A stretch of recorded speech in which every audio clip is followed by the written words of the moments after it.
Welcome to episode 182 of the Necronomid.com. You know that feeling when you're searching for a new horror book, but you're just being stared down by a wall of Stephen King? We're trying to change that. We're Butcher Cabin Books, a new horror-focused bookstore giving shelf space to indie horror writers. Don't worry, we still carry King, but he's quarantined to his own section. Learn more at horrorbookstore.com, where you can buy books online along with merch and mystery boxes. Or you can visit us in person in Louisville, Kentucky, where we're open year-round. If you're looking to start your own podcast, you should check out Libsyn.com and get up to 2 months of free podcasting service when you use our code NECRO, all caps, NECRO. Libsyn provides you with great customer service and support. They have real-time podcast analytics, free podcast guides and tutorials, and everything else you'll need to get started podcasting today. Go to libsyn.com and enter the promo code NECRO today. And check out the Necronomid.com wherever you listen to podcasts.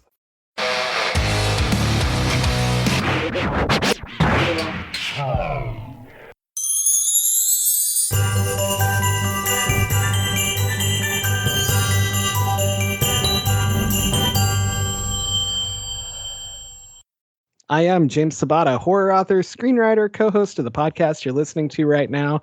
And Don, I liked an action movie. Oh, I'm so proud of you. And I'm Don Guillory, author, historian, educator, co-host of the podcast you're listening to.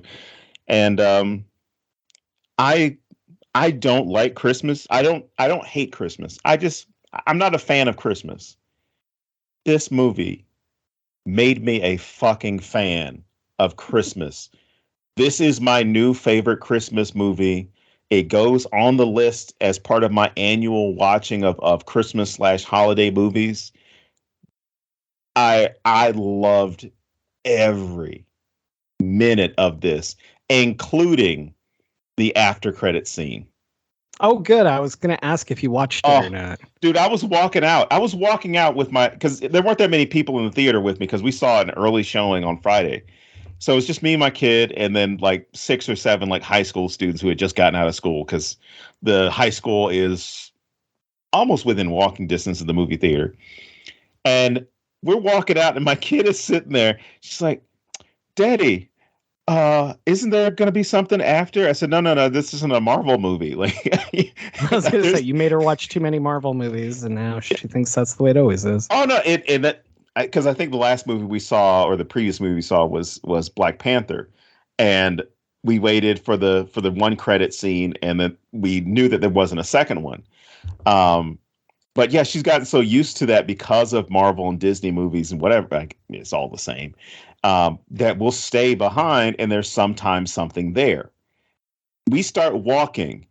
We're almost to the door, and then all of a sudden I hear, "Hey, this is Bert coming at you, hanging out with a dead guy." I was like, "Oh shit, they did an after credit scene." So I knew, because you know me, and so these high school girls behind me were getting up to leave, and I turned around and I was like, "There's one more scene, you're gonna want to watch it," and they were like, "Oh shit, thank you," and they laughed so fucking hard at the extra scene. And then they were just like thanking me nonstop when we were walking out. And I was like, please stop talking to me now.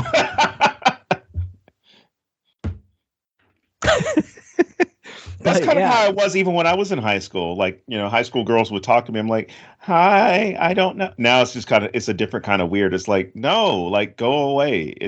I passed on this thing as a courtesy. Goodbye. Our interaction is over. We're not friends anymore, damn it. Not at all. Not at all. We were friends in the movie theater, and it ends there. I was like, add me on Facebook, and they're like, hey, we use this Facebook. No, I'm just kidding. So really, I was really looking forward to this movie, and it blew every expectation I had out of the water. It was the most fun I've had watching a movie all year. Cocaine Bear is going to beat it next year, but I got to see the Cocaine Bear trailer on the big screen. I got the joy of Santa just taking a sledgehammer and destroying people. Mm-hmm. I got to watch rich people die. I just had the best time. Plus, I love absolutely everything I've ever seen Leguizamo in, Right. and he did not disappoint at all. What a great movie this is. So there, now you don't have to wonder what we're going to say about this because we all love it. Ian's listening right now. Ian, you're going to ask me, how do you really feel about it? And I'm not lying. I love this fucking movie. There you go. All right. So more than Anna in the Apocalypse? No, this is my second favorite Christmas movie of all time. It might move up later, but right now Anna is still number one. Okay. So, all right. So there you go. That's fair. I don't want to take that one from you because even on my list, as far as what was on my list as far as movies, I watch pretty regularly every Christmas holiday season. I share this on my other social media, on social media. So the list that I have is Long Kiss Goodnight, Jackie Brown, Rocky IV, Die Hard, Home Alone, Lethal Weapon, Django Unchained, Batman Returns, Better Not Shout, Gremlins, and A Christmas Story, right? I immediately, when my kid and I were walking out of the theater, I said, this is going to be part of our Christmas holiday movie, thing we do, right? And I was thinking about the movies that would have been a favorite before, where, Christmas Story I watched every year as a kid. Yeah. And now they have, the marathon. I'm assuming they still do the marathon. But all these movies I try to catch, it's a whole lot easier now with streaming, but I try to watch every Christmas season. Either it's because the movie was released around Christmas, or it effectively has Christmas as the backdrop, or even just as a central part like this movie does. And that's really weird for somebody who hates Christmas, right? Well, that's the thing. I don't watch Christmas movies. That's what I'm saying. Like, everybody, like my dad's favorite movie or favorite Christmas movie is A Wonderful Life, right? I hate that movie. I hate it. I don't care to watch it. I don't really give a damn about Jimmy Stewart. I don't care about the movie because I think that there's so many things that are better than that movie. And my issue with a lot of Christmas movies, they romanticize that time of year, whereas a lot of these movies, it's kind of like, shit happens. We should do one now. It's a pretty okay life. That'd be a good movie. It's a fucked up life. Should do a Christmas movie about some dude who's been wrongfully convicted and serving lifetime in prison. Like Pelletier? Oh, anyway. I mean, there's a lot of stuff you could go with, Absolutely. That doesn't involve, and this is nothing against the Hallmark Channel. It's just it's become kind of like, if you want to get a Christmas story that involves romance and love and finding yourself, like, that's taken. And they're doing it. They're kicking ass with that. I mean, they make a lot of money on those. Yeah. And even Trish Stratus has one now. Are you shitting me? I'm dead serious. It came out this year, to which I said, that's weird. Nothing against Trish. I literally went, if you were going to do that, I'm surprised you didn't do it at like the height of her fame or like, right. And again, nothing against her. I just literally, I want to know how this came about, but that's not what this is about. So I'll save it for my Christmas movie podcast. No. So I was talking about the girls behind me earlier, and I know I told you this off the air, but I'm going to tell you again anyway.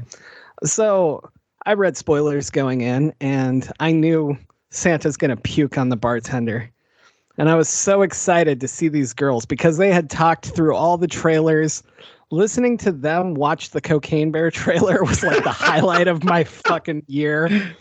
And then so I know they're going to freak out just by how they're reacting to everything else. So I had the row to myself. So I casually looked to my right to put my cell phone like in the next little, like where you put your soda.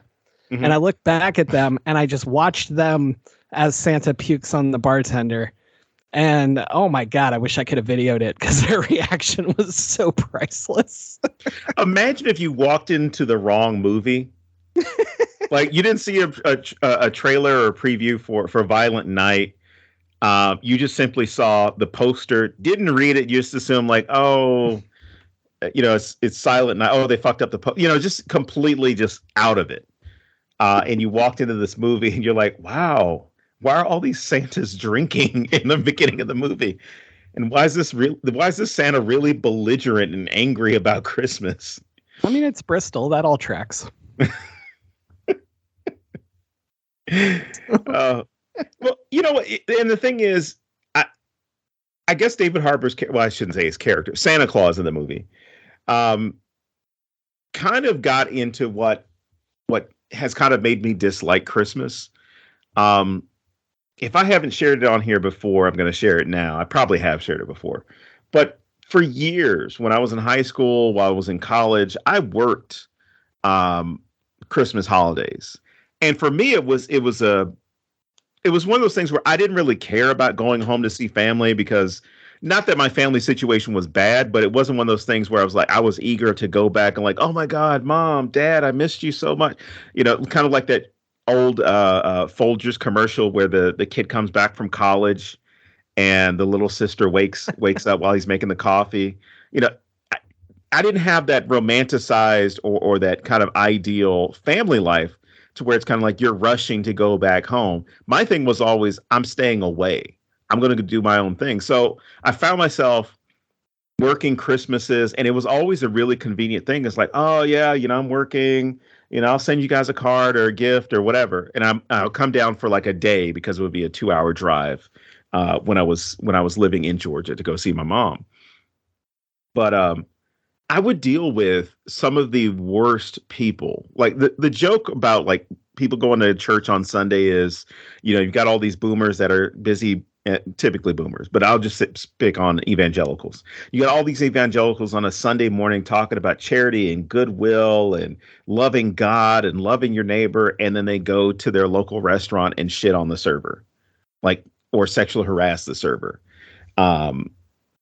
And not understanding anything that they've just consumed as part of their service.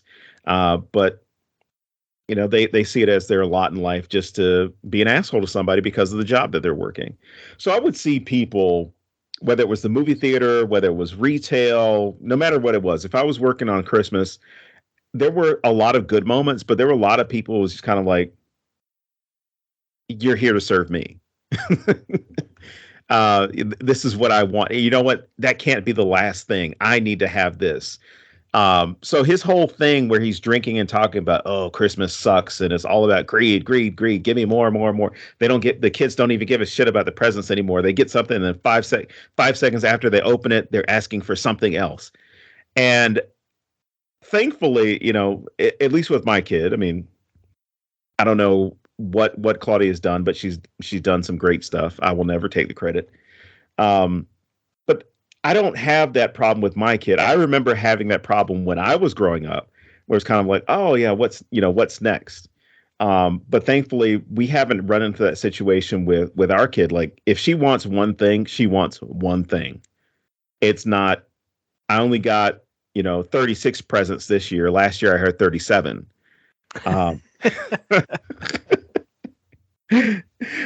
There's not a moment where we're kind of like, oh well, she's being a shit or she's being an asshole and being greedy, and we should go ahead and cater to that. Whereas there are a lot of people that are catered to like that, and then they eventually run for president and get a bunch of people to follow them and believe in the same bullshit that they're owed something. Wait, I thought we were talking about. Never mind. I'm always talking about that. Yeah, I remember when I was a kid, I was like, Daddy, I want a squirrel. Daddy, I want a flying glass elevator. Oh, maybe that was Veruca's sold. But, I was an only child. So I was definitely probably the what's next, what's next, what's next, what's next. Mm-hmm. As I got older, after my dad died, Christmas was like his thing, right? So after he died, I didn't like Christmas for a very long time. And then like I worked at group homes. And I would always sign up to work like doubles because it was all holiday pay. Half the residents were gone, so it was even easier. But man, I look back now and I realize like that was kind of my family. Right. Like those were the people I spent all my time with, and I couldn't be a Grinch. I had to be happy for them, and I think it really helped me. And then, Christmas has since become like, well, I'll just say it. I like it more than Halloween. I have a lot of issues with Halloween because I'm not a dancing monkey. I don't just write horror for 1 month and then you get to ignore me. Mm-hmm. So Halloween as it is kind of pisses me off as a horror author sometimes. I appreciate the uptick in books, but overall I'm like, it doesn't just go away now. And so at some point Christmas became my favorite holiday. And I don't know when, I don't know how it happened. Then at some point my daughter was born near Christmas, so it amped it up. And now, yeah, it's my happy time of the year. But I also think it has something to do with me moving out of the Midwest, because here in Phoenix, Christmas is not white. I mean, unless you count the people around me. And no, everywhere you go in Phoenix, it's just white people out and about. It's very crazy. But I'm kidding. That was totally to entertain Don. Anyway, but no, it's warmer. You can go swimming on Christmas. Like, it took away the things I didn't like about Christmas. I don't like that isolated, snowed in feeling. I don't like that kind of stuff. So I think it's a combination of getting older, being around people like at the group homes, and then everything since that now Christmas is kind of my happy time. Mm. So I watch a lot of Christmas movies. I don't really talk about it. I don't really post I do like the now watching with horror stuff, but I watched the new Freddie Prinze Jr. movie. I didn't post about that. I loved it. It was great. It's a good holiday film. I'll probably watch the Trish Stratus one because I don't expect it to be a good holiday film. But I don't know. It's strange to me how this movie was everything I needed, because I got to combine both of my worlds into one, and it was just fucking glorious. So there you go. Anyway, let's jump into this fucking thing, man. I know you're dying to talk about the kills, so let's do this. Well, here's the other thing I would say about this movie. As far as the promotions that they did with it, oh man, I stand by what I've said to everyone. The company, the Universal, 87 North, everybody that was associated with production and advertisement, everything they undersold the hell out of this movie. Yeah, they did. And when they immediately, my biggest triggers when it comes to this movie is not going to be good is when you compare it to something else, or at least my expectations are going to be, I guess, muted. Not necessarily low, just muted as far as I'm not going to go in here looking for something to just blow me away. Because when they said this is Die Hard meets Home Alone, I immediately thought okay, cool. I'm still going to watch the movie, but you're telling me this about two movies that are on my list that I typically watch every Christmas season. Don't let me down. And those are big ones to compare anything to. Yeah, I mean those are. I mean, I wouldn't even say cult following. Those are movies that fans of those movies will defend, and come up with some crazy theories about them as well. We should talk about that sometime. Yeah, we should. But yeah, the triggers I have are if you sell me by talking about other movies, Bridesmaids was funny in its own right. You didn't need to tell me this is the female version of The Hangover, because that made me not want to like it. Mm-hmm. Make you. I want you to stand on your own. Do not tell me that you're this version of this movie or this version of this actor. I want to see what you can do. And the other trigger is if there are a lot of product placements. If I see you selling a lot of shit that's tied to your movie, unless it already has a big following. Black Panther makes sense because it's with Disney. Disney is going to go ahead and get, Happy Meals, soda deals, chips, cookies, whatever, right? Because it's well, we're going to make some money on this big budget movie through product placement, through partnerships, people are still going to come out and see this movie, and it's going to make a lot of money, right? So those are typically the ones I look at. This movie undersold by, I mean, there were no product placements that I remember. I mean, as far as advertisements linked to the movie, and I really don't remember anything standing out in the movie other than references to other movies. Are you able to buy Skull Crusher sledgehammers? I want a Skull Crusher. Was that product placement or not? Well, considering that we didn't see Skull Crusher in its full glory until the end of the movie, it was a nice little payoff. I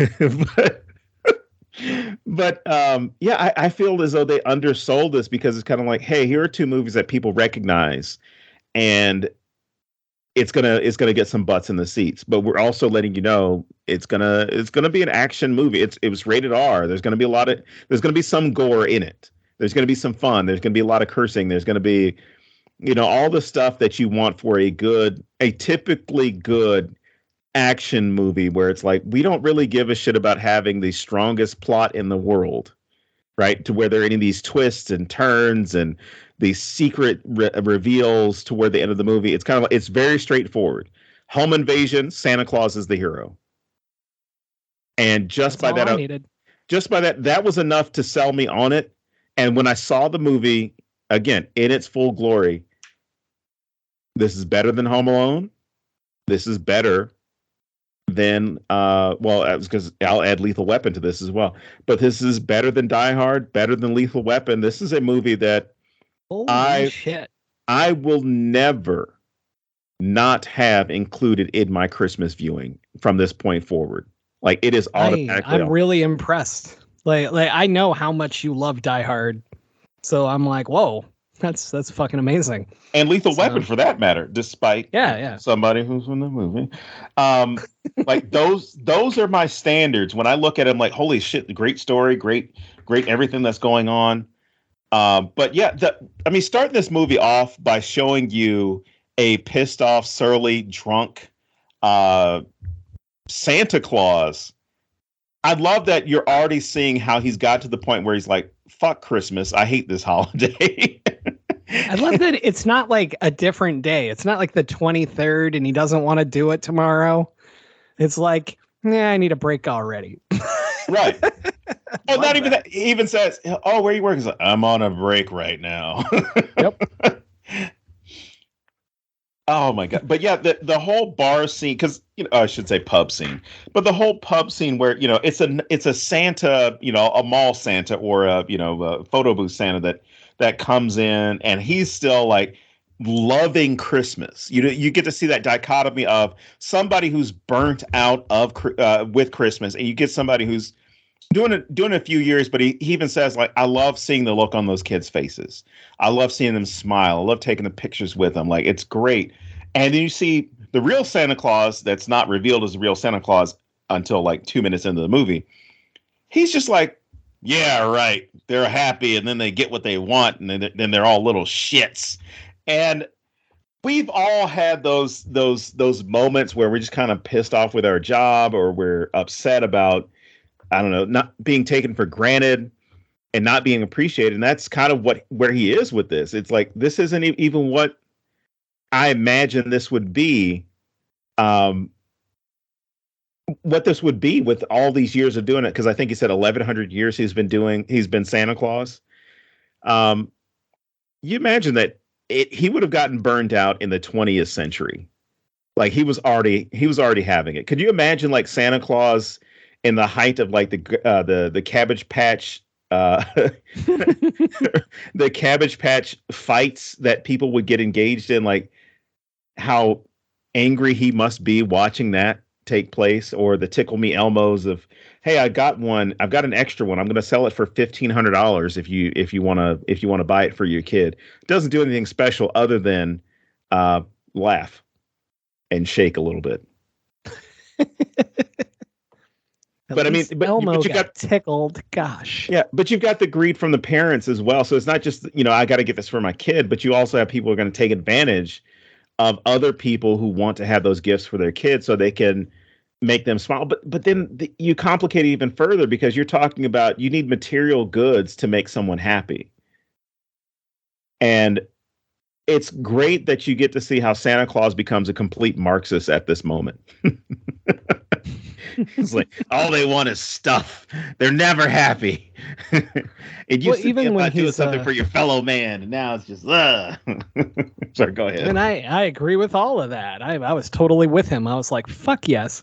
But like when he's stuffing stockings and he's literally putting handfuls of cash into them, and then he just throws the money at the rest of the stockings. Yeah. I was like, man, that's like giving Christmas gifts to my sons right there. It's beautiful. Oh, man. I don't know, man. I totally feel him on this. Like, it's annoying enough, like, just being a normal person and seeing just capitalism and greed everywhere. Mm-hmm. And we're all guilty of it on some level, you know. I'm not saying we're not, but, like, it gets old. So, like, if this man was real and this is how he felt, I would totally get it. Like, take the fucking year off. See what happens. That would be interesting to see if Santa were to take... Just takes a year off. I'd probably get worse. All the good kids would be like, oh, well, no reason to be good now, because that's how Christianity works if there's no payoff at the end. Oh, never mind. Well, it's funny that you bring that up, James. Jesus has no place at Christmas, Don. Well, first of all, he was born in September. And it's the holiday, it's the pagan holiday of Saturnalia. And of course, Santa Claus himself comes from a Norse, which I thought was a great fucking touch. Oh, yeah. That his origin is within Norse culture, right? Love that. Love that aspect of it. And you get to see Santa Claus before he is Santa Claus. And he's just a badass fucking Viking with his trusty hammer, Skull Crusher. Crusher. My kid did not get that scene at all, but I'm sitting there, yeah. I'm sitting there laughing. I'm like, holy shit, they went into the lore. They went into the lore and mythology as opposed to every other Christmas movie, at least every Christmas movie I've seen, where it's simply, oh, Santa Claus is just a really old elf. Oh, Santa Claus is Tim Allen now, you know, or in what was that movie from the 80s? Well, I guess it was just Santa Claus. Santa Claus the movie, where Dudley Moore is an unappreciated elf and decides, hey, fuck Santa Claus, I'm gonna start doing some Christmas shit. And you kind of get that idea of Santa's been around forever. You don't know what his exact origin is. You don't know what the origin of the elves is. But you know that they're supposed to be benevolent people or things. Doesn't go into the backstory, but I love just within that 10-second clip, I should say 10-second flashback, you get to see like, oh, there's a lot going on here. So it's not just, you know, when things go down, it's not just simply Santa gets pissed off and starts fighting. Santa Claus always knew how to fight. Santa Claus used to be a warrior. So this doesn't become, you know, I don't know what the male equivalent of Mary Sue is, but it doesn't become the equivalent of a Mary Sue where it's kind of like, oh, I'm in a dangerous situation. Magically, I know how to fight. I know how to handle myself in this situation. You get the guy who, kind of like Liam Neeson in Taken, he already knows what to do. You just put him in the situation where he's forced to have to do this. Well, okay, so the writers of this film are Josh Miller and Patrick Casey, who also wrote the Sonic movies. And shout out to Josh for being nice enough to do panels with me in the past. Hopefully we get to do some in the future. But no, every time they do something together, I'm blown away by how good it is and the work they put into every fucking level. There's nothing left undone. There's nothing left like even when you sit here going, but how did it work? How did he stay alive? They answer that. They don't give you an answer you like, but it's fucking great. It's great that he constantly says, I don't know how it works. I don't know how it works. And even at the end, yeah, I'm back. Christmas magic. I don't know how it works. Yeah. Fucking amazing. because like just that level of if he doesn't know, you're never getting answers, and it doesn't matter because belief is what matters. And they proved that several times with the kid. Like the little Trudy is the heart of the movie, where it's kind of like nobody else believes. So much heart. Let me do this. I mean, since we're going to do this out of order. Oh, are we? No, I'm just kidding. I almost got in trouble because of this movie with my kid, because that moment. Because my kid still has innocence, and she's in the next room playing Fortnite. She's in the next room playing Fortnite with no headphones, so hopefully she doesn't hear me. But the part where Bert or whoever it was told Trudy, like, Santa Claus isn't. Oh no, sorry, Scrooge says it. Santa Claus isn't real, and she's like, yes, he is. He is real. And then the parents explain, no, he's not real. We actually get your gifts. We do this. My kid is sitting right next to me. She's like, that's not true. Santa Claus is real. And I'm like, oh, fuck. And then she turns, she's like, Daddy, is that true? And I'm like, no, Santa Claus is real. I pay his salary. I pay him to deliver the gifts. I buy the gifts, but he delivers it. Because that's our understanding is like, It's not that Santa Claus, and it also gives you a way to excuse why some kids don't get things. You tell me what you want. I pay for it. And then I have Santa deliver. And interesting. Yeah. So that way there's never an issue of like, oh, well, these kids didn't get something because they were bad. They might not have gotten something because their parents couldn't afford it. So even then I explained to him, like, how did you come up with that? If I can ask, like, did you come up with that on your own, or did you get it from somebody? I've never heard anybody do that. And I think that's an amazing way to do it. I started using it because I saw some post where someone had basically said, explaining Santa to your kids, don't explain it as good kids versus bad kids. Because there are kids who don't have privilege, don't have means because their parents' socioeconomic background, to where they can't afford, an Xbox or PlayStation 5 or anything like that. So I decided, okay, well, I'm going to go a step further and said, I pay for the gifts. Santa delivers them. Interesting. And the whole thing, he's like Amazon, right? And the whole thing, as far as why kids tell Santa Claus, is to confirm what your parents are going to get. So it's basically when he's got a list, he's checking it twice. He's making sure that he's giving the right gifts back to the right families, delivering them. So the whole thing twice, making sure Daddy covered the full price. Exactly. I can rhyme. So you're a much better rapper than good old Vinnie Mac. So oh man. I'm not going there. I'm going to make inappropriate comments and get kicked off the show. All right. If you're not Caucasian, I need you to go to the back. Still one of the worst wrestling was rapping Vince McMahon or hood Vince McMahon or whatever he was. If you're not Caucasian, you're excused. You can leave. But no, I think this whole thing about you saying that you pay for it and all that, I'm fascinated by the different ways that different families handle it. Mm-hmm. We're very much of the Santa doesn't give the great stuff we do, right? And that kind of thing. And I don't know, I'm really seriously impressed, and you don't often get a genuine compliment from me. God so damn it, I want you to know that I truly mean it. There you go. Well, I love you too. Going back to the writers on this, I just want to add, I'm so impressed with the amount of heart they put into this and the amount of just the thing that Christmas movies try to get to and often fail because it feels so forced and generic and repetitive. And they hit it with Trudy so hard. They nailed Christmas spirit in this film. And I was sitting in the theater like I'm literally almost crying because I cry at everything. And I'm like, how the fuck did you do this to me at Violent Night? So I'm seriously impressed with the level that they go to, that Josh Miller and Patrick Casey go to when they write things. Same with Sonic, man. I was so blown away by how good it is. I didn't have high expectations going into the first one, and I don't know. I hope that these two just keep writing together because they're so in sync and they're so bringing just great shit. Everything I've watched from them is great. Look, I keep forgetting to tell my kid that the same people who wrote this movie wrote Sonic.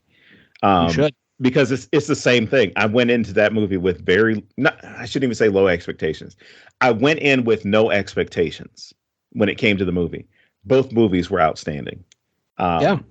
Both movies were outstanding, and the jokes that were made in that film, and the humor that was used in this film, really, really completed it, because you have horror elements, you have action, you have, of course, the heartfelt holiday tone to the film at certain points, and then of course you've got a kick-ass action movie.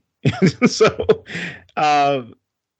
it's interesting the way in which they show all aspects of how people cannot be good people, right? So you got Beverly D'Angelo, which it took me a second. I'm like, I fucking know who that is.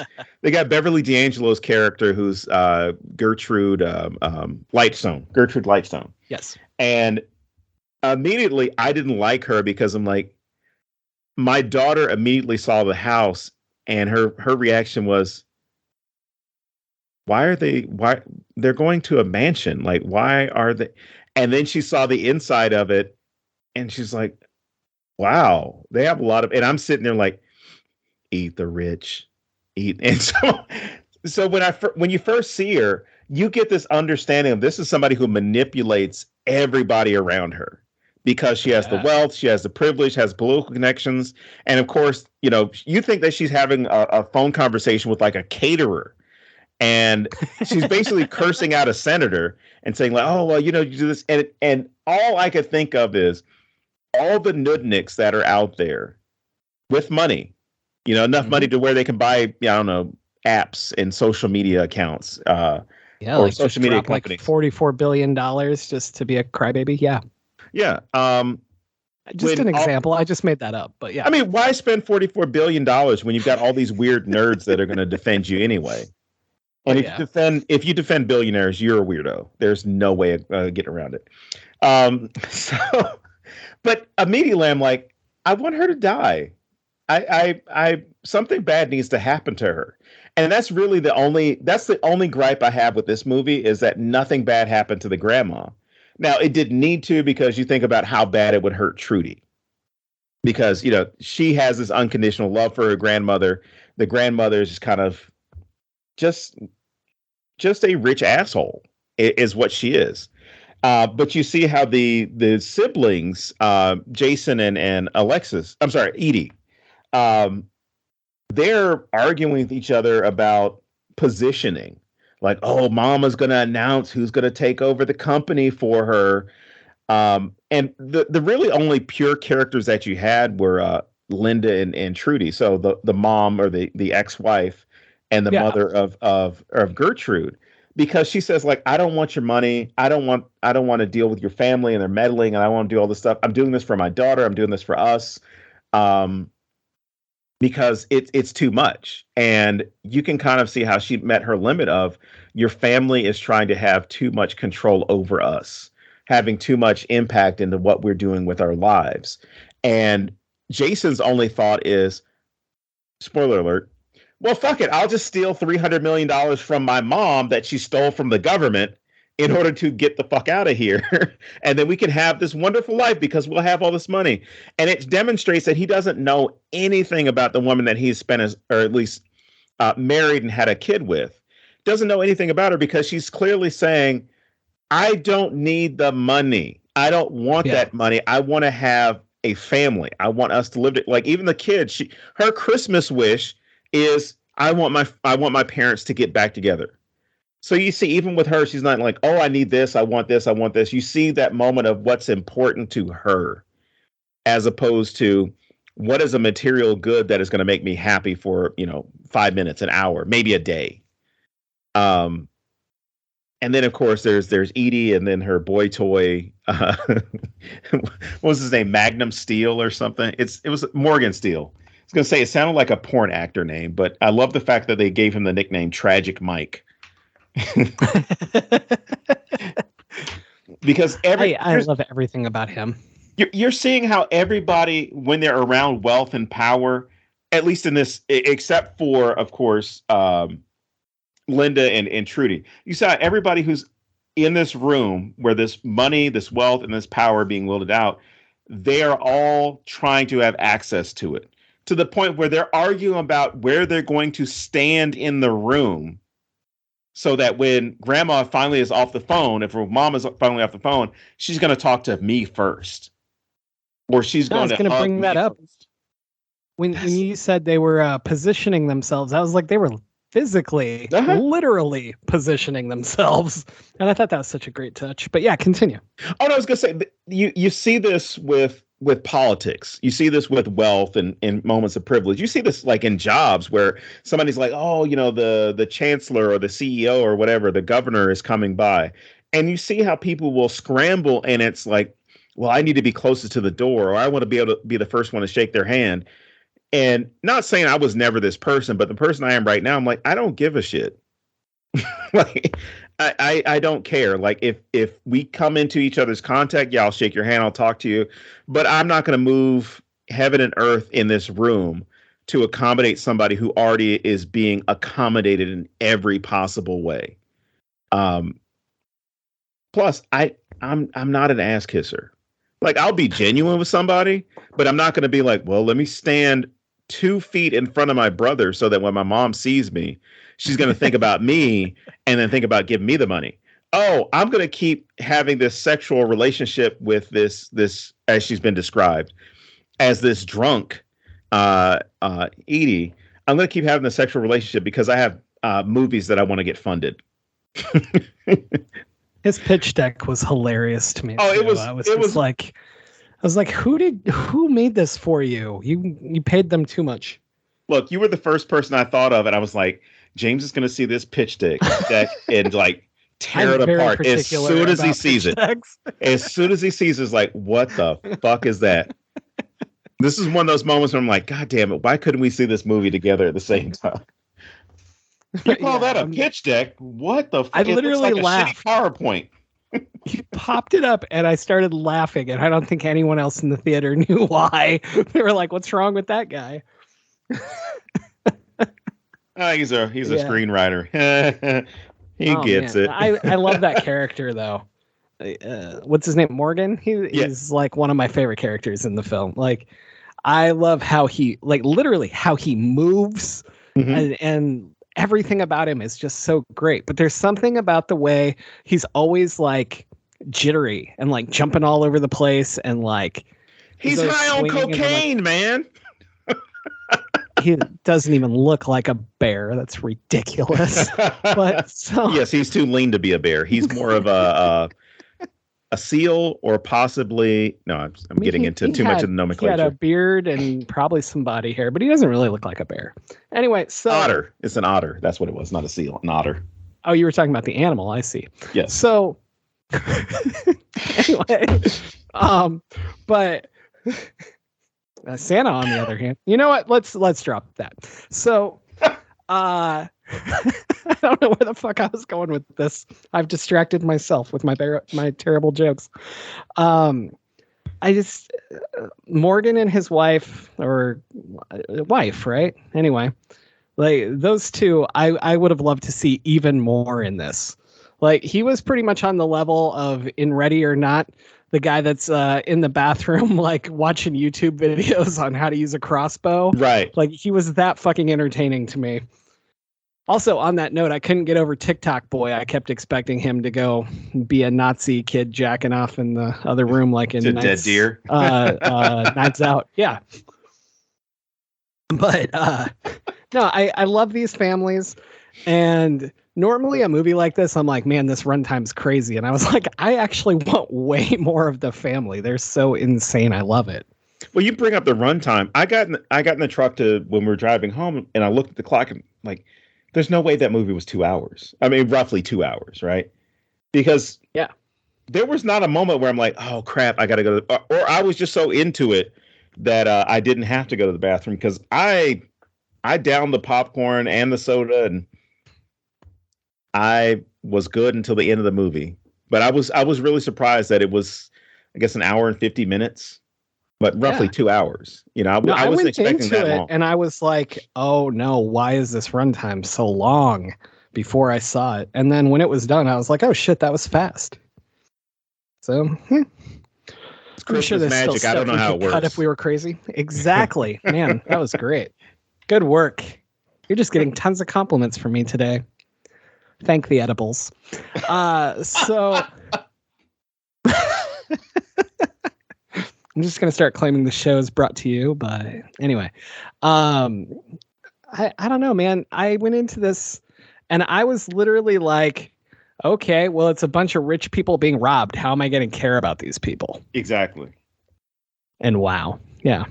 Well, because in the promo, when John Leguizamo's character's like, you have $300 million in this vault, that was one of the reasons why I wasn't like, I'm going to be into this movie.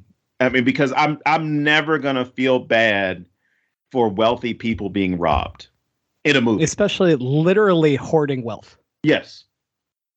I mean, $300 million in cash, not like in Die Hard where it's German bonds or anything like that. Not in the what's perceived in Home Alone of like, oh, they got jewels, they got probably some cool art, they got TVs and VCRs, they got some cool stuff in there.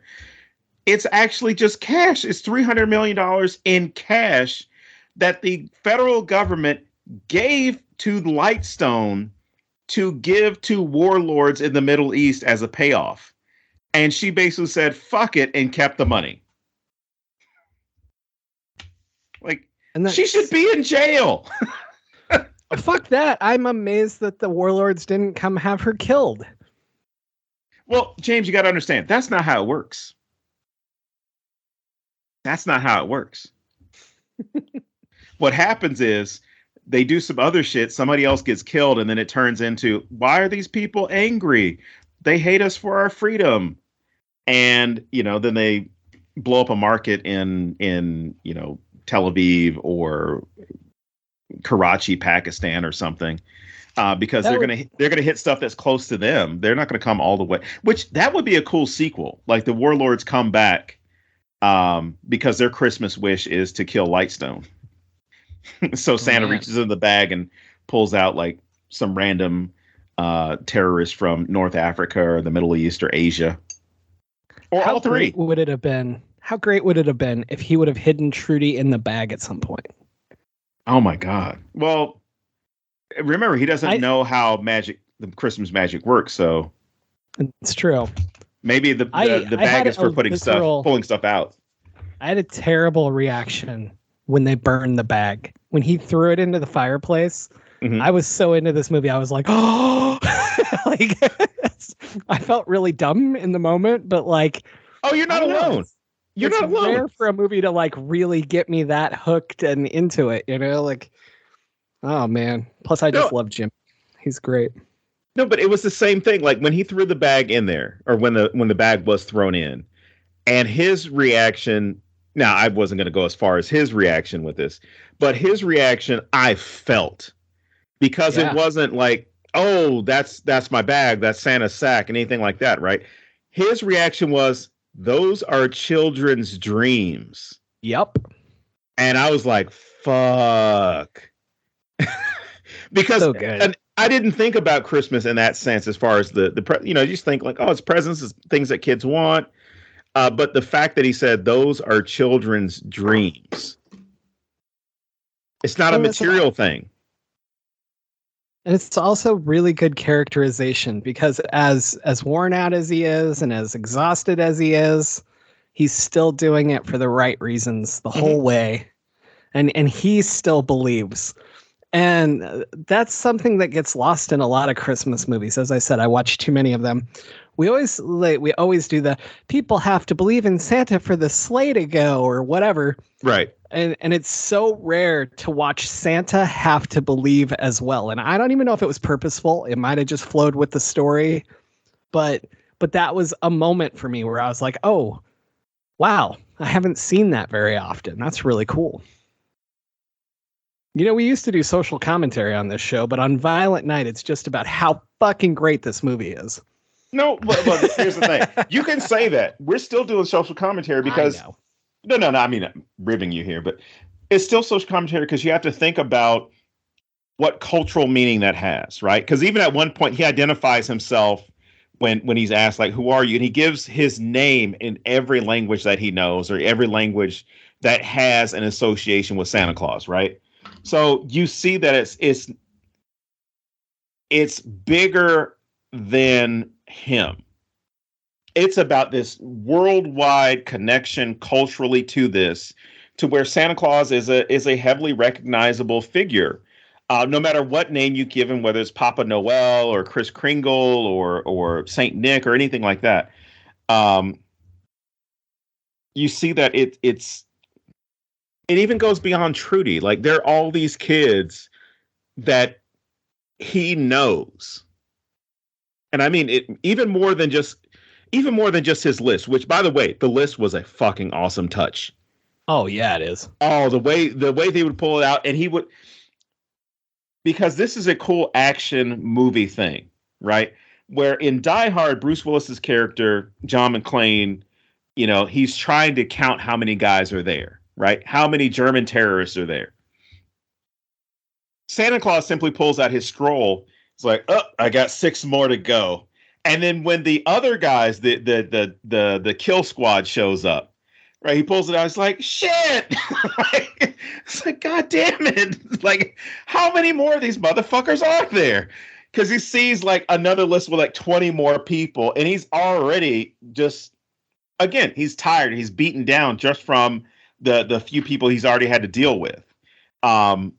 So I love that added touch of being able to use something that's associated with Santa Claus to determine how many people are left for him to fight, and then listing the shit that they did, which again was hilarious. Push sister down the stairs.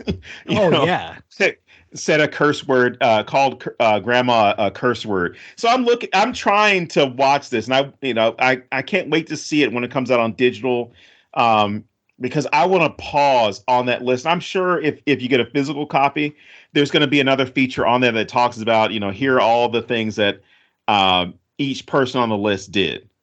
And the one person that you see that's good, or at least the one person I recall, Trudy, obviously, when he checks the list, he's like, holy, like, this is a pure kid. Like, this is an uncorrupted kid, a kid who doesn't want anything.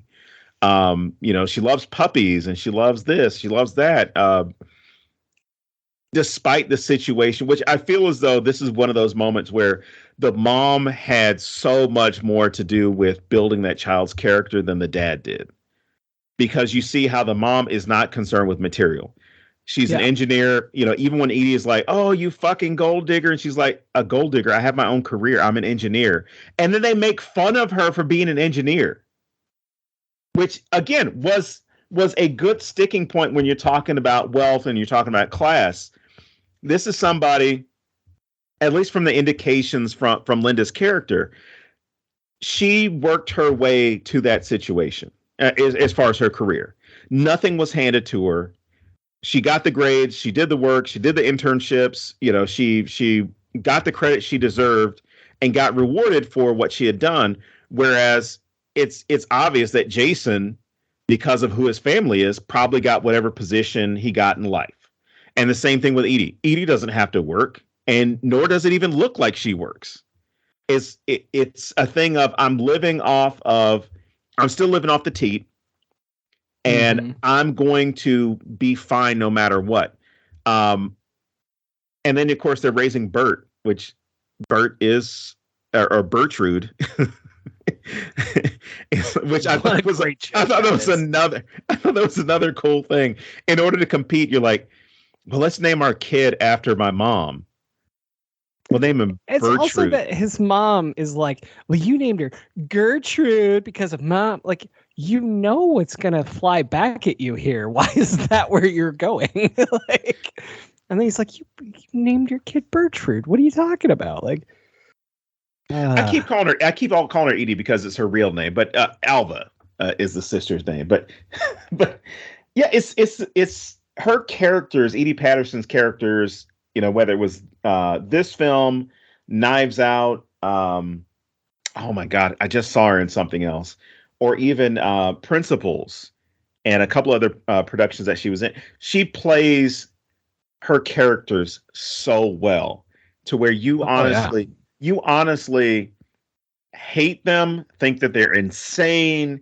You buy whatever they're doing or whatever she's doing within that. So she played the spoiled rich kid or rich adult because, I think they're trying to make it as though she's in her 40s, not somebody in her 20s, like in Ready or Not, where, you're somebody that's young with the money. You're somebody who's been married. You're on your second marriage. You've got a kid. You got a drinking problem. You got all this money. And you feel as though you're owed everything.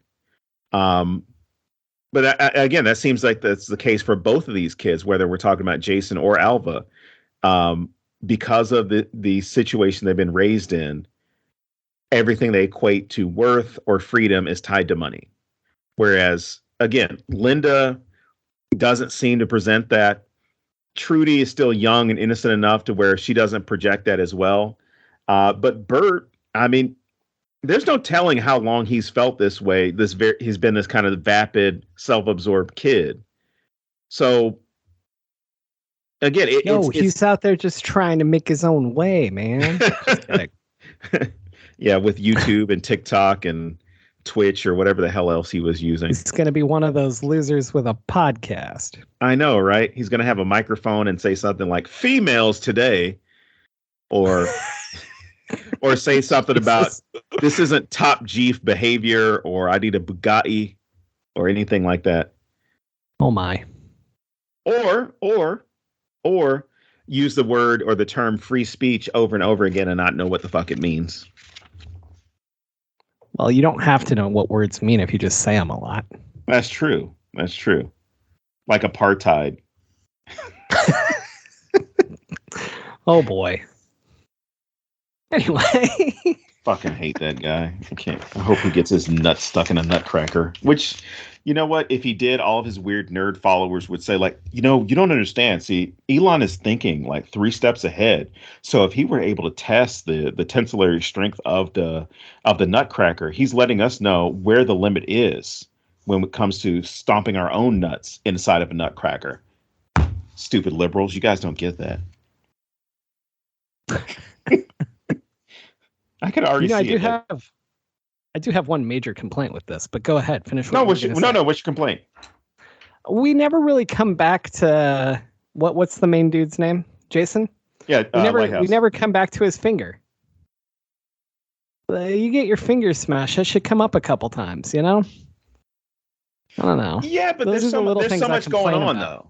There's so much going on. I suppose, but like I recently watched Home Alone, which, right? I mean, I don't want to say too much about Home Alone. I feel like I could talk about that for at least an hour and a half, but easily. But no, in Home Alone, like Marv keeps selling when he steps on the ornaments and he has the tar and the nail. He keeps selling the limp from then on. Yes, I'm using wrestling terms, but like he always comes back to the limp from then on. And in this, there's like just no mention of the finger ever again. And I don't know, that kind of stuff bothers me. Well, they don't mention it because I saw a few scenes I saw the movie. What am I talking about? But Jason's character. I was covering my eyes, but yes. Jason's character, he covers his hand or he holds his hand a few times, like, okay. Especially when they're out, I guess about to burn the money, where he kind of is a little bit guarded with his hand. Okay, good. But there's never another, it's not a joke or anything about. No, I mean, that's good. Give him the finger. Didn't notice that, I guess. So, oh man, you were distracted by the burning $500,000, which again, Alva was only concerned about. Best joke. Like, you guys just burned $500,000. Okay, so so you know that I love this. I told you that is like the thing that made me laugh the hardest in this, and that's not true because the kills made me laugh the hardest, but. There's something really fucking funny to me about her freaking out about $500,000 when there's $300 million sitting there. And a dead husband. Yes. And also Jason is the worst person at hiding money that I've ever seen in my entire life. He just took it outside where anyone could grab it.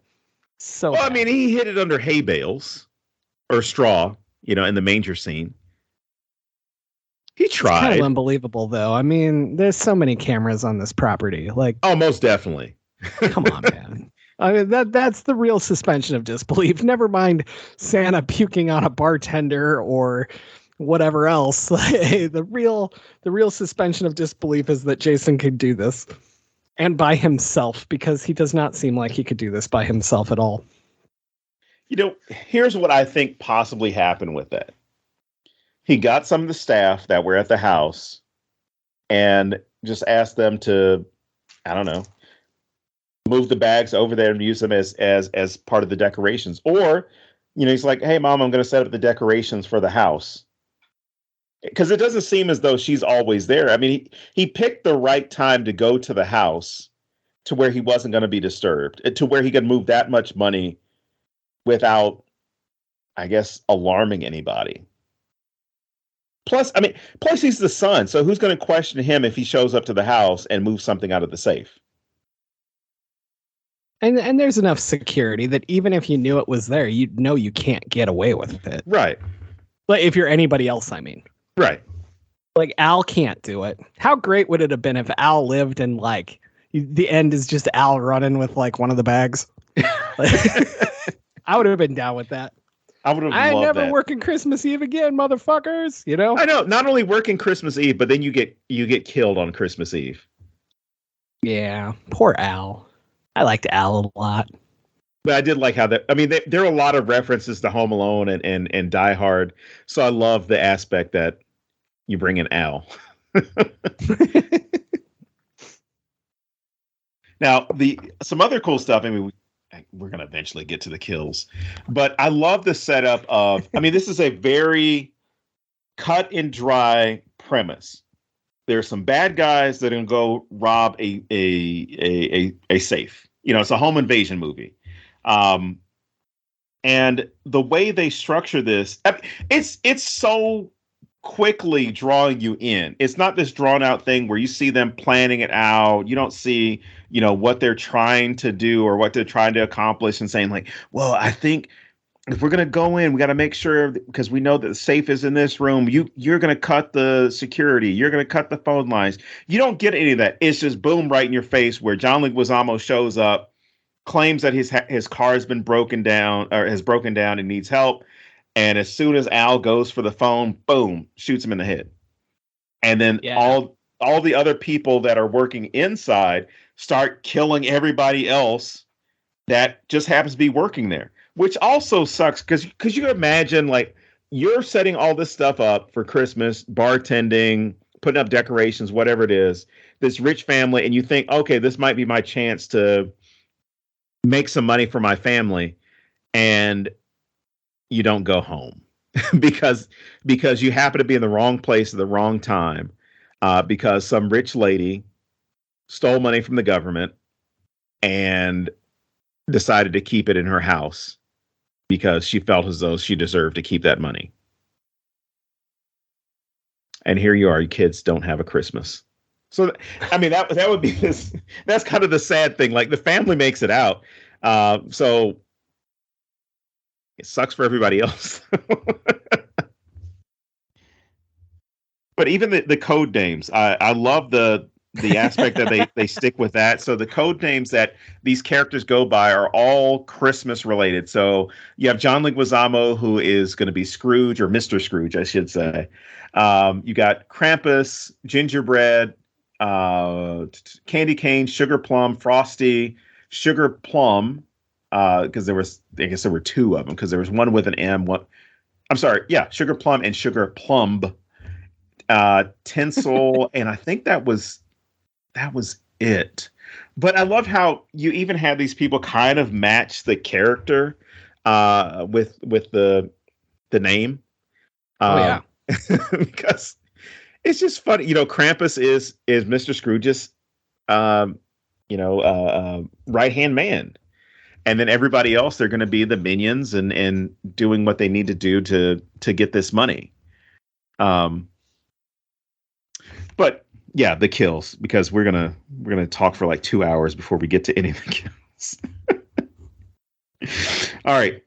What's your favorite kill? Let's start there. Oh my God. My favorite kill. Oh, shit. It's a tie. It's a tie.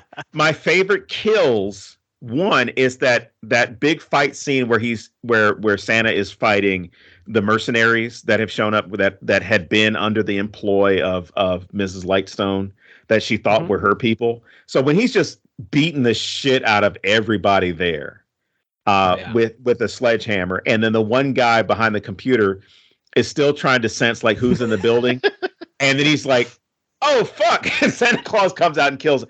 Great.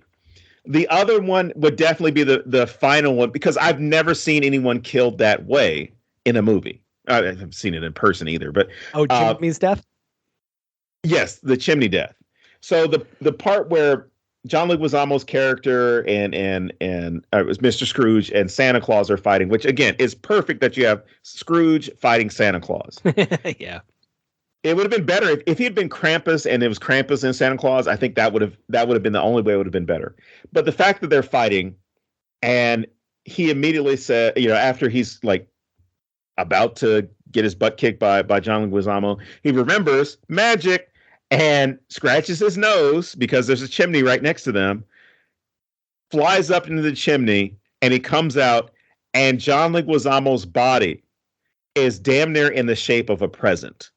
Yep. Because it's been squished, and contorted, but it's damn near in the shape of a present. So it was hilarious that Santa Claus is able to bring this guy up through the chimney on the other side, and he's just boom. The only thing that would have made it better is if there was a bow that was magically put on top of it. And the thing I love most about that death is that Scrooge, Jimmy, whatever you want to call him, he had to believe in order for Santa to have the magic to do it. Mm-hmm. And I thought that was such a great touch. It's only once he truly believes that that's Santa, now Santa has the power to go up this chimney and do it. Because he hated Christmas. So good. Yeah. He had hated Christmas since he was a kid when he didn't get what he wanted and accidentally killed somebody. Of course, then he goes back. He's like, well, maybe it was an accident. I don't know. But you think about all these moments. Because at this moment, you do get to have Mr. Scrooge as kind of a sympathetic character. He grew up poor. He didn't have things, and I never like when they make the villain is like, oh, he grew up as a poor kid. That's why he's now a criminal. You got plenty of rich people who are criminals. So you got criminals that Mrs. Lightstone is a fucking criminal. But I never really liked the trope, but I understand it for this movie because you show how someone who is in that socioeconomic situation can so easily fall between the cracks and end up going into a life of crime because you immediately get seen as a bad person or as a bad guy because of where you are, what you look like, your background, anything like that. And the fact that no one believed that, when this person died, it was an accident. And then you see how it starts creating a cycle for this guy, which I don't know. They still haven't shut down Rikers Island, which you see with a lot of kids that get put through the juvenile system for simple things. Like I had an argument with my parents. They kicked me out of the house. They called the police and I got put in juvie for I forgot what one charge this one kid was under, but oh shit. Anyway. Or they get charged with aggravated assault because they threw food at their parent or somebody at school. And they get put through the system, and then you end up churning out criminals because these kids, now you screwed up their futures. You don't allow them a chance to actually continue being kids for making a stupid mistake, a simple mistake. I'm not talking about somebody who killed somebody, but you might have shoplifted. You might have broken a window. You might have done something that's very simple and for all intents and purposes, is a victimless crime. And now you're ending up creating something where this person is going to have a lifelong relationship with the criminal justice system. And the same thing with, I mentioned Rikers, where there are children that would get put in Rikers Island, and they would be around a bunch of hardened criminals. And aside from the aspect of you have a good number of those kids that self-harm or in some cases self-medicate, but self-harm after being through the system, or they end up having no other way, no other recourse to get through life other than going into crime. So with Jimmy's character, I like the fact that they touch on this. They don't make it the whole thing about his character. They don't make the whole issue about, oh, he's a perpetually bad person. But kind of like you said with the Jimmy needs to believe, I think that whole aspect of disbelief, or at least having that brought in, that aspect of disbelief that he had for the majority of his life is now gone because he realizes, holy shit, Santa Claus is real, just from reading the scroll and seeing his name on there and seeing all the shit that he had done, killing his best friend and, being rude to his mom and doing all these things that would have determined that he's a bad person. But now that he acknowledges that Santa Claus is real, you see how that character develops just within that short moment. But you also see in which that turn takes place where he realizes, like, holy shit, my life probably could have been a whole lot different. It could have been much different than it is right now. Not just if I got Santa the toy. for not bringing him the gifts. Yeah, but that's been done so many. I saw it in Amazing Stories. There was an episode where Santa Claus gets arrested. I can't remember. Yeah, he gets arrested for breaking and entering. And so the sheriff basically tells him, like, oh, you're not Santa Claus. Santa Claus isn't real. And he says, I stopped believing in Santa Claus when I was 7 because I wanted this one little ray gun from, Buck Rogers or something, right? And so Santa Claus, long story short, Santa Claus ends up breaking out because there's the kid whose house he was in, finds the reindeer, flies over to the jail, breaks him out. And as he's flying away, he throws down the little ray gun that this cop had wanted when he was a kid. And, it was a cool touch. But I mean, I like it, but it's one of those things that I'm glad that they didn't go full on. Like, he's only bad because he was poor. He's only bad because of this thing that happened to him. So he decides he's going to hate Christmas. You see how this gets involved or creates a downward spiral for him. And it's not the direct causation, but you see how all these things are related to where even in his facial expressions, you get a sense that he regrets all the shit that he did. But then he decides, fuck it, I'm going to kill Christmas now. You ruined my life. Fuck you, Santa. See, I was going to argue that this is the first Scrooge that doesn't have his full arc. But this might be the first Scrooge that gets the actual arc. I've had this short story forever called December 26th, and it's all about how Scrooge woke up and went, what the fuck was I thinking? And went back to being himself. And I feel that's what Scrooge does here. He has the little moment, like you said, and then he's just, just goes back. But one of the things that I loved most about this, with the names and all that stuff, I love the Krampus character. I feel like this guy, from the beginning, as soon as you meet him, you can just feel that he's the dangerous one. He's the one that's really going to fuck some shit up. And then he's put in charge of the family. And I was immediately like, oh shit, all of these fuckers are going to die now. And Krampus, just every moment, he's so excited. He wants to try new stuff. He's the first one to like pop a gun in somebody's face or anything else. I just love this fucking character. And then when he dies, he gets attacked by the family. And one of the scenes I can identify with the most, because when I hang out with my in-laws, we all kind of infight. And then if somebody else tries to do anything, we would team up and we'd fuck them up and then go back to fighting amongst ourselves. So I love the scene where the family all gets together to attack Krampus and beat the shit out of him. And then he looks dead and they're talking. And I think the wife is the one that makes the, oh, it's nice to finally do something as a family joke, right? God, I loved that. I was sitting there going, I so identify with this moment. But and then he comes back to life, and just watching what was her name? Edie Alva. Yeah, just watching her just stab the shit out of him. That was so great. But I loved everything about Krampus' character. Well, I mean, I just love even the fact that, and you might have said this, but the fact that Mr. Scrooge even refers to him as like, yeah, you're kind of a psychopath. You're a sociopath. So, Yeah. so why don't you do this? Or even the debate with, Candy Cane, where they're gonna use the Nutcracker, and she's like, I'm not touching his balls. Oh man, that was so good. And she says, I've done some fucked up shit, but I'm not touching his balls. And that immediately made me think, because obviously all these people have some type of military training in their background, at least from their characters. That's what it seems like, right? The way they're organizing, the way they're planning all this stuff out, the way they're working together.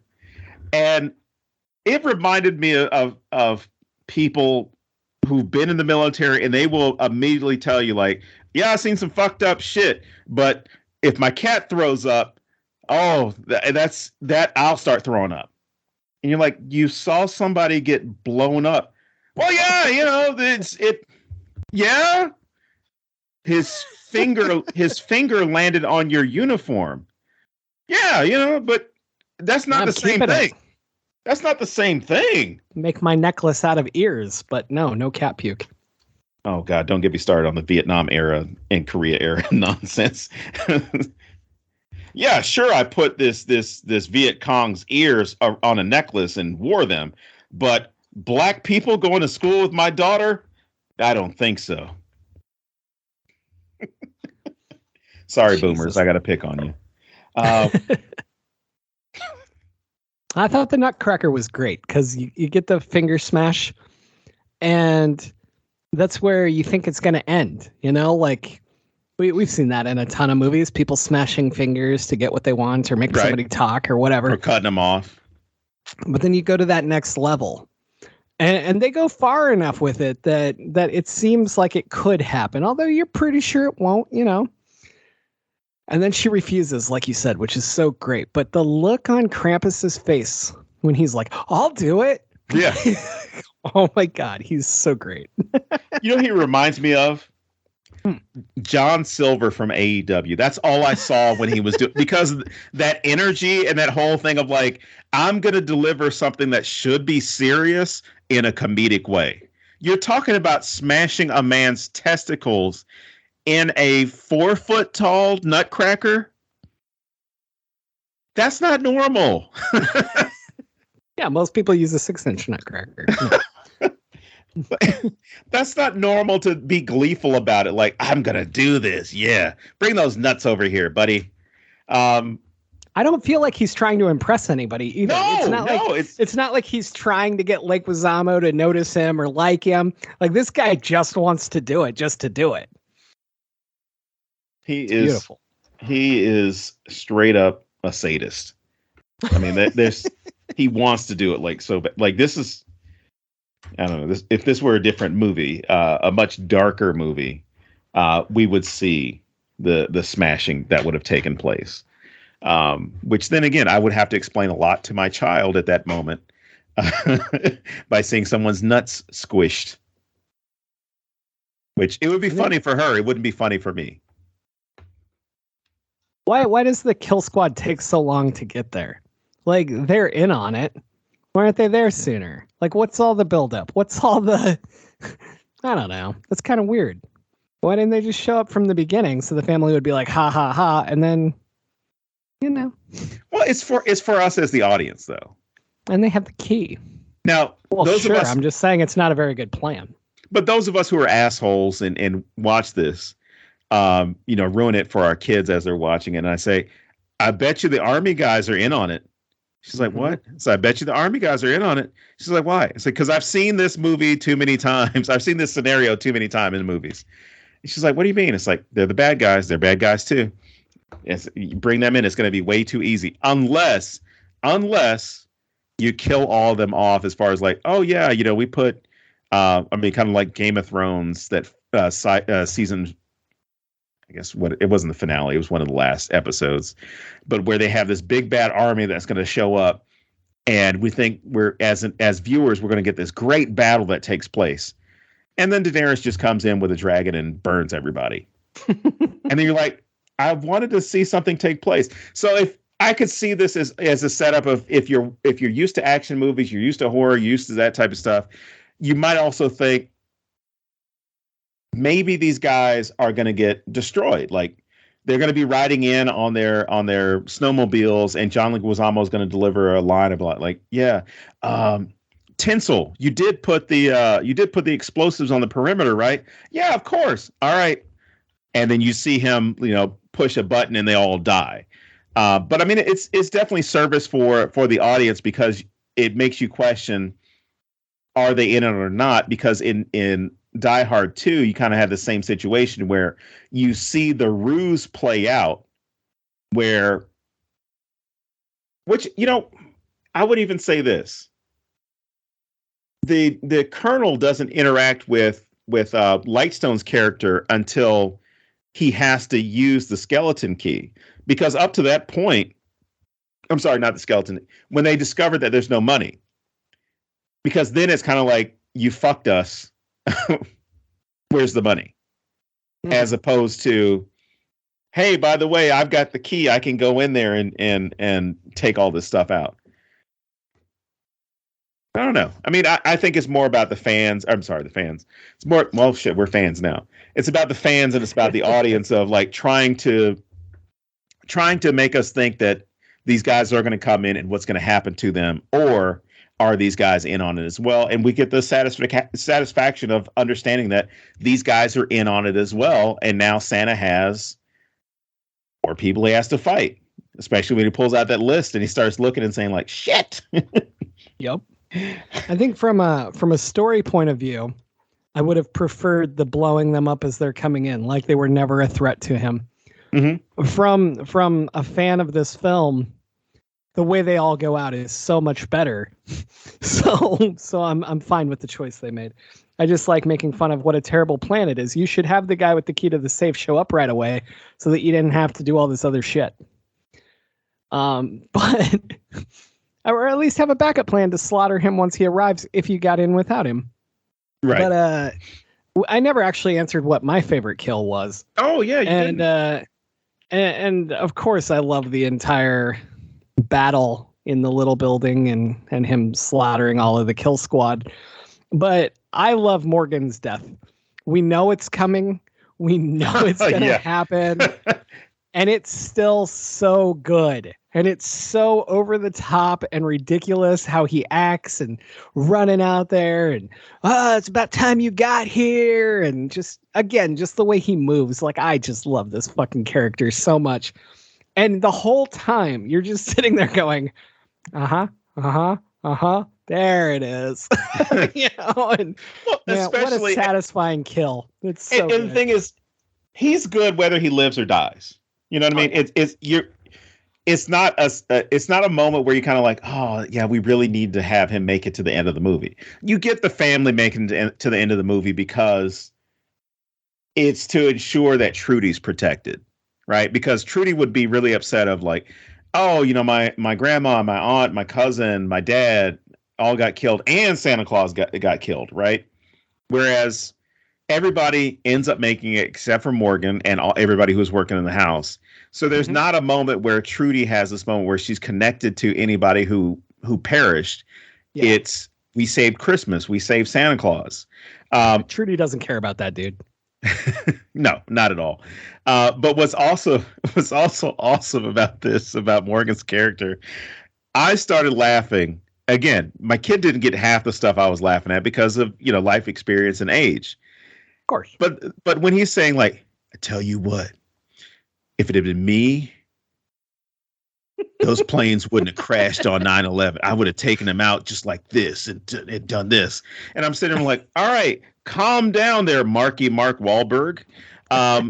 Because there's always these guys that, well, it raises a couple of issues. One, you're saying that you would be aware enough to stop that shit from happening. And then two, you're saying that nobody on the plane tried to do that. Or the planes tried to do that. When it's very clear that at least on one, it did go down like that. Absolutely. But yeah, I always get a little bit perturbed when, I mean, not in this case, because obviously they're doing it ironically to make fun of people who say shit like that. But the people who say things like, well, if I had been in World War I and I saw Hitler, you don't know who the fuck Hitler is. I would have shot him. And then I would have stopped World War II from taking place. You don't know who the fuck Hitler is in World War I. If I saw baby Hitler, I would have killed him. Now you're just killing random babies. Like, you don't know. Yep. Does he have a little mustache? You don't know which one. Give them a better environment to grow up in. Treat them differently. Like, some people, no matter what fucking environment, no matter what home training they have, are just bad people. Are just bad people. There's no way of getting around it, despite what dipshit Kanye West says. Oh, by the way, I already said fuck Elon, fuck Kanye, yay. Well, actually, fuck Yadolf Schittler, because that's what I'm referring to him as from now on. Yadolf Schittler. Nice. My follow-up death would be the giant icicle after the long fight at the Christmas tree. Because I love that whole scene. That the anticipation of it. Oh, absolutely. The whole time you're like, we know how this ends. But it didn't matter. It was still great. And the star in the eye, that one was great. Like, every fucking kill in this is so good. No, the star in the eye made me laugh. One, because he hits him with the star from the tree and then plugs it in. Right? Plugs it in. Yeah. Guy's head catches on fire. And when he's talking to Scrooge, he's like, oh, check in. He's like, hey, who is this? I don't know who the guy is. He's got a star in his face and his head's on fire. He's kind of like Christmas. But just the way that he's dead. Yeah, he just moves on from anybody. But Trudy's kills, or Trudy's traps, which result in kills, phenomenal. A great homage to the Home Alone movies. Oh, yeah. But the fact that a beautiful new use of a nail. Yes, and drill bits. But the fact that Santa Claus is so out of touch with everything, pop culture, technology. Because even when he grabs one of the weapons, one of the M4s, he's like, do you guys know how to use this doohickey, this thingamabob?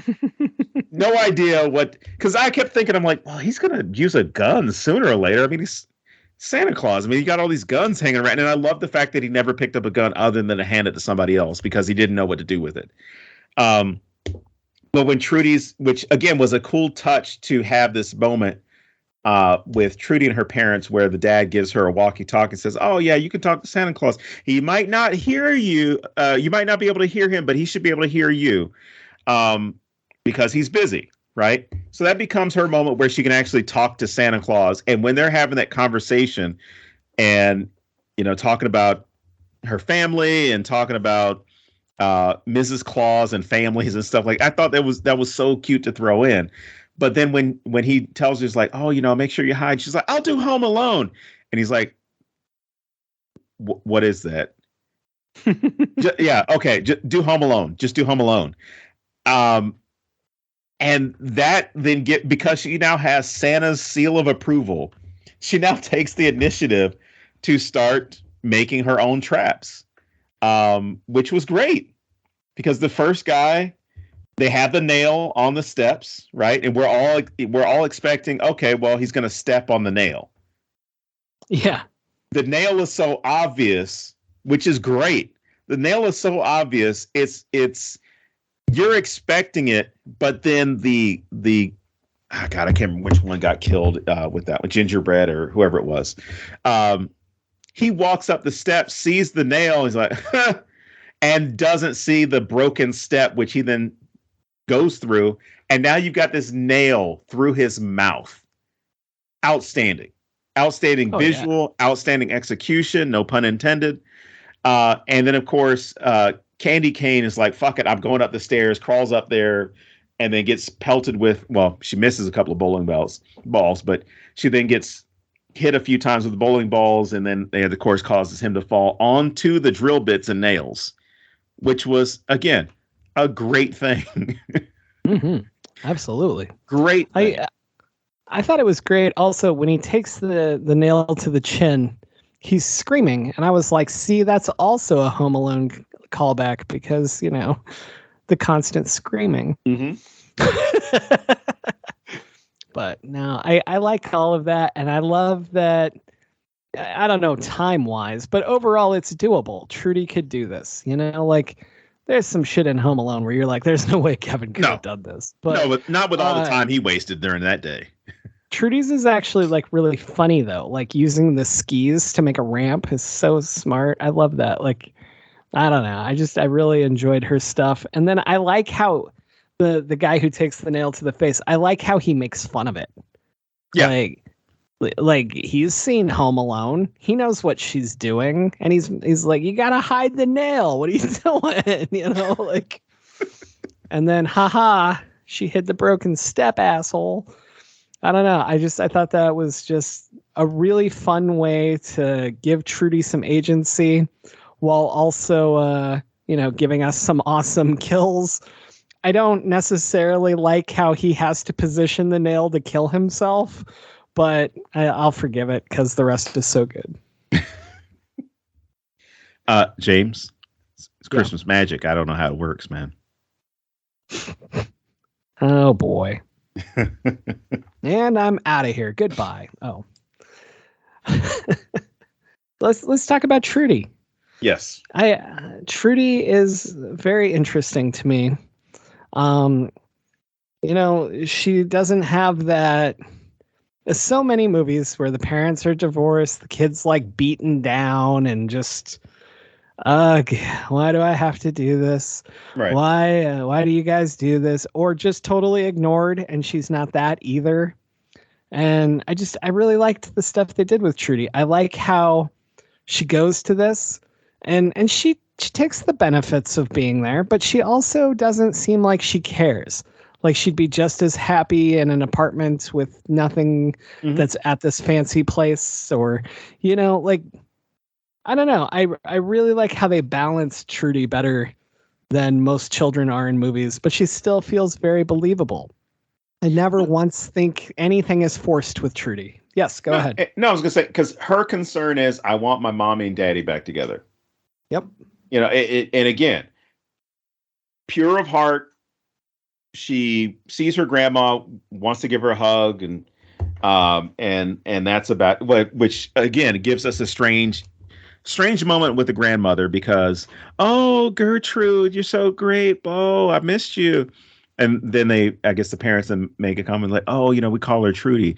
That sounds like a whore's name. Now, mind you, my 8-year-old is sitting right next to me. And then she asks me, what's a whore? Nice. Which I then replied, that's something that someone calls someone when they don't like them. It's not a nice thing to say about somebody. And she's like, oh, okay. And then went on about, going through her nachos and popcorn. And I'm sitting like, that's a conversation for another day, kid.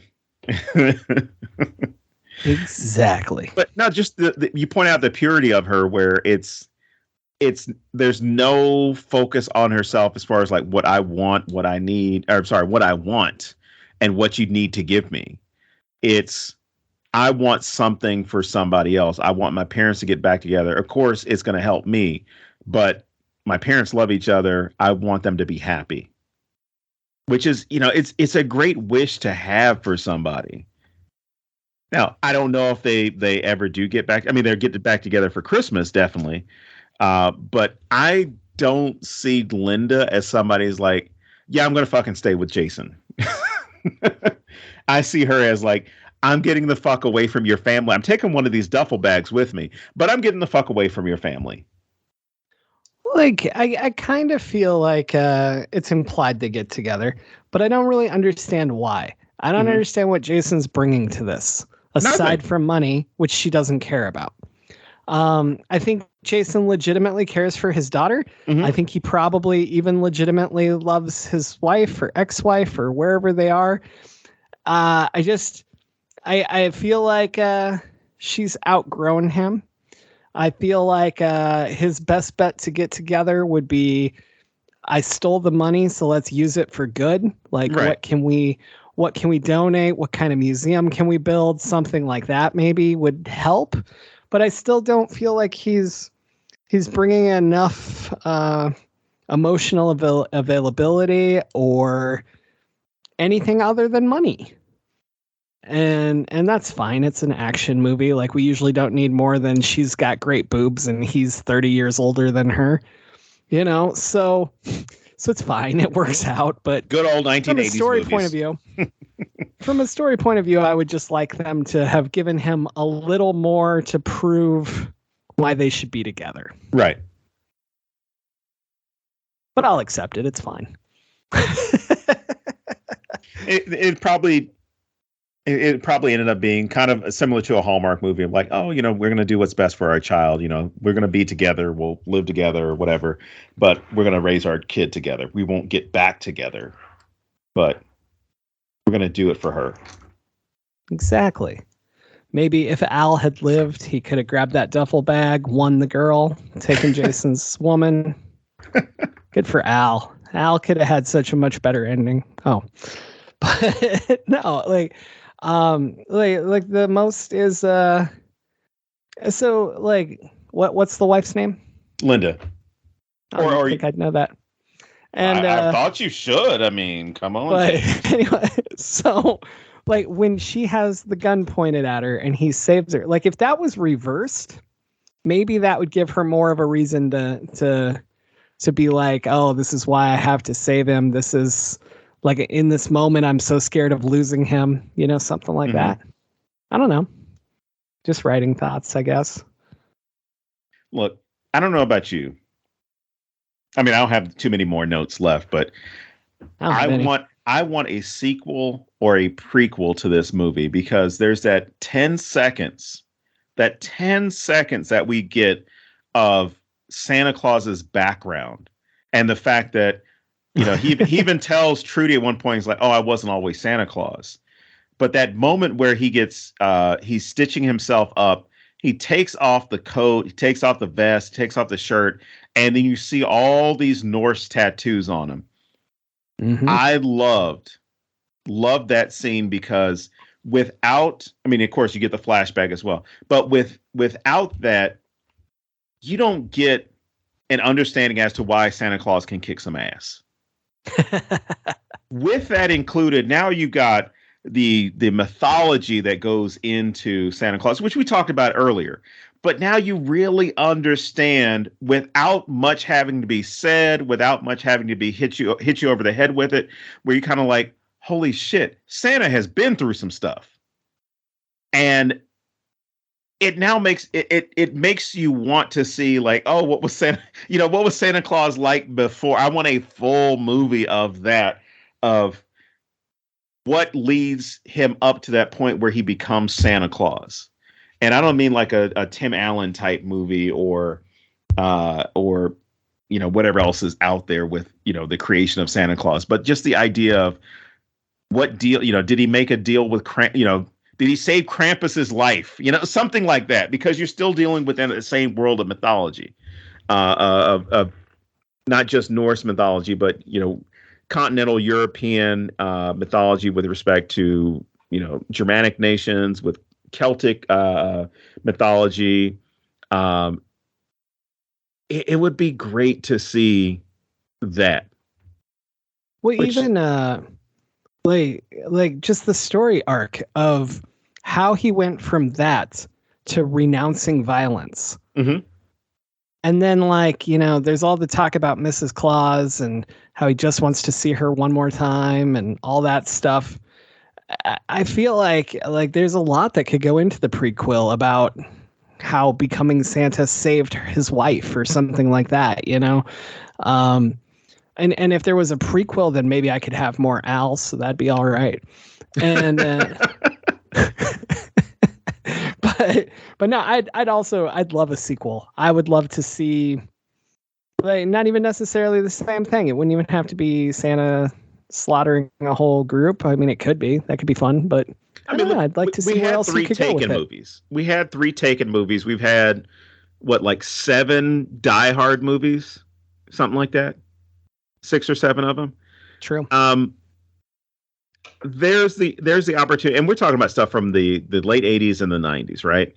And in the case of Taken, the early 2000s to the 2000, I shouldn't say early 2000s, the 2000s and 2000 teens. So you had a few movies with both of those franchises. This movie has already made up the money that they spent on the budget. I'm sorry, the box office has already cleared the budget of the film, so it's a success. Mm-hmm. There's literally no no monetary excuse to not have a sequel when you got a successful movie like this. Go ahead and write the trilogy. Go ahead and have it set up. Go ahead and have it set up to where, I don't know, the third movie is him versus Krampus, right? Krampus is trying to destroy Christmas. Or is the Grinch considered public domain now?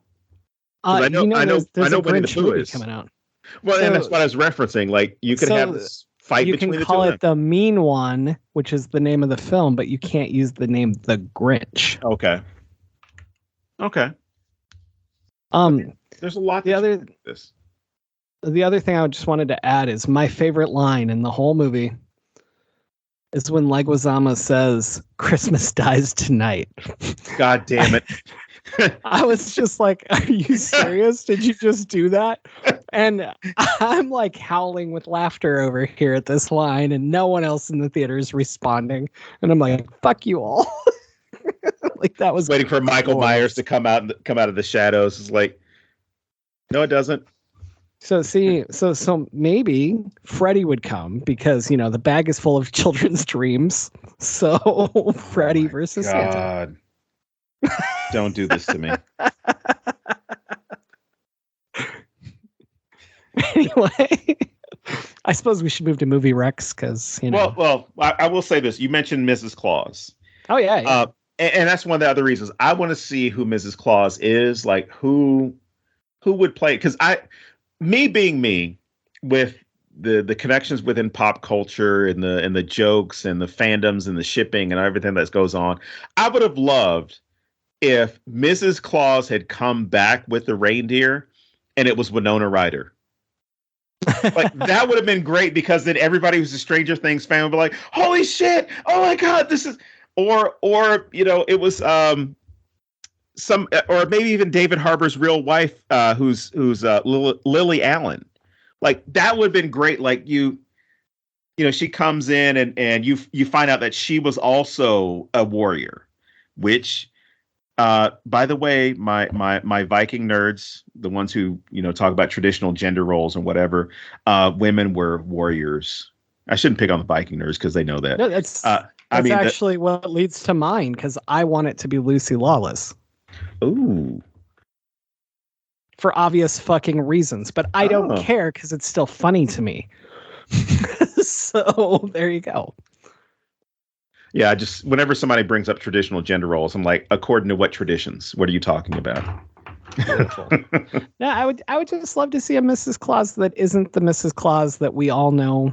She's great, but I want to see a badass Mrs. Claus. Yeah, I don't want to see the cookie making. Yeah, exactly. The cookie making grandma version of Mrs. Claus. Holy shit. Well, even David Harbour. That'd be fucking great.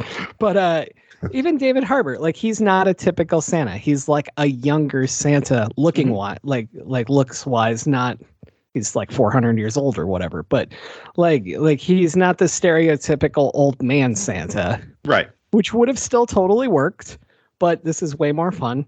So I would like to see like a Lucy Lawless type instead of the grandma type we're used to. You say that it would end up being like Charlize Theron. It would be, who else is big in action as far as women? I don't know. I mean, I'm saying Charlize Theron.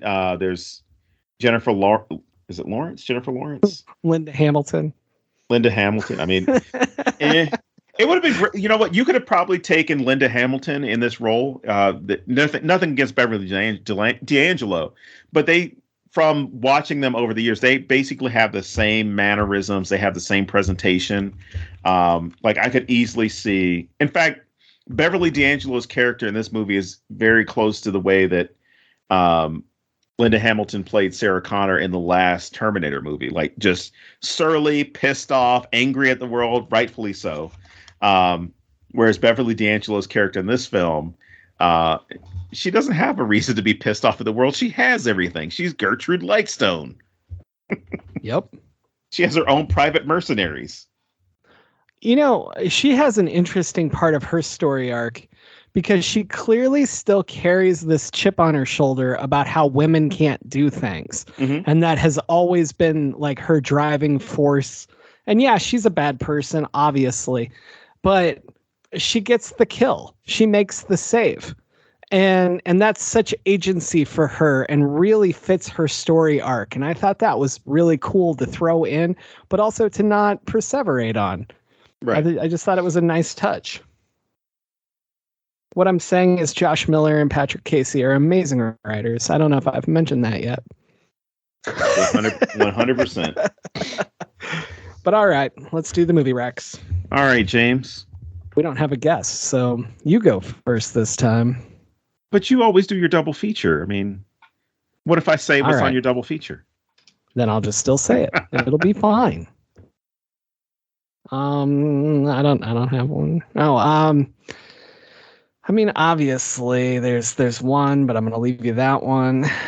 What's the weirdest thing I could watch this with and still totally enjoy? You know what? I'm going to go with my favorite action movie of all time because I so rarely like action films, and Shoot 'Em Up is such a great fucking movie, but it's also a very twisted action movie. It doesn't do things normal action movies do, while it kind of makes fun of them, but still fits in.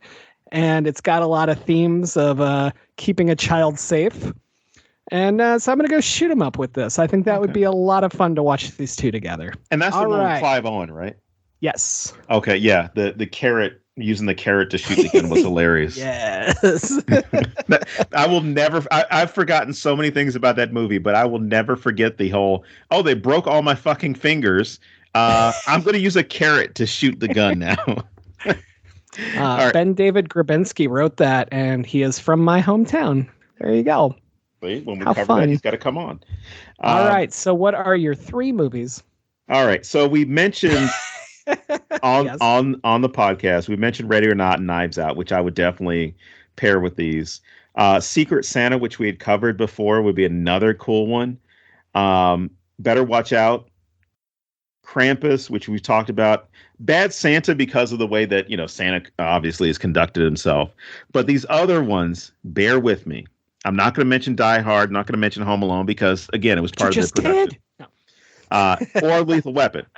But I would pair any of these three movies, in addition to the ones I already talked about, with this. Con Air, Taken, which I did mention earlier, and then one of my favorite Christmas movies there is, Long Kiss Goodnight, because it's pretty much the same thing as far as I don't know, or I've forgotten who I am. You got one person who's forgotten who they were because of a condition, whereas Santa Claus is trying to forget. He has forgotten what he was able to do until he's pressed to actually do it, and he starts kicking the shit out of people. Which that moment when Gina Davis's character realizes who she is, fucking outstanding moment in that movie. And it's kind of the same thing with the sledgehammer scene with Santa Claus in this film, where it's like, I'm going to become who I used to be in order to get out of this night. So those would be the ones for me. Nice. I like that. All right. Choice. You have no choice. They're on my list. I can still hate it. I hate lots of stuff. Yeah, you do. You do. You do. Do you want to tell people where to find you on social media? I really don't. Anyway, you can follow me on Twitter at Don Guillory, where I'm just trying to get banned by a certain individual who has divorced dad energy, who currently owns the platform. And you can follow me on TikTok. It's The Token Black Guide on TikTok. And that's pretty much it. I don't care about Facebook or Instagram. And then buy my books. Just go buy my books. Buy James's books. Sure. That sounds good. Buy our stuff so we can get movie deals out of this. Hell yeah. I'm on Twitter at James Sabata. It's very hard to figure out. And I added like Hive, and then I deleted that, and I looked at others, and I went, fuck this shit. So if Twitter goes down, I'm just going to disappear, and it'll be fine. My book sales will stay exactly the same. Just come to TikTok with me. Come to TikTok. No. I've seen my face. Nobody wants videos of that. All right. So I guess that wraps it up for another week then. So as always, I am James Sabata. And I'm Don Guillory. And Merry Christmas, you filthy animals. I wonder what our next big surprise episode is dropping on Friday. I have no idea. It could not possibly be tied to any references that we've made in this movie, in this discussion of this movie at all. You know, Robin Hood Men in Tights is one of my favorite movies of all time. And there's a great line where this kid says, well, I have to go home alone now. So I guess we'll see you next week, or probably Friday, here at thenecronoma.com.